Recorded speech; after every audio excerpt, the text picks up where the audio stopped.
الذين اصطفينا من عبادنا فمنهم ظالم لنفسه ومنهم مقتصد ومنهم سابق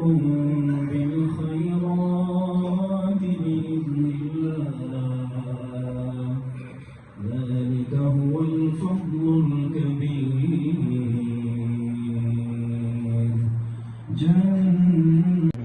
الذي أحلنا دار المقامة من فضله لا يمسنا فيها نصب ولا يمسنا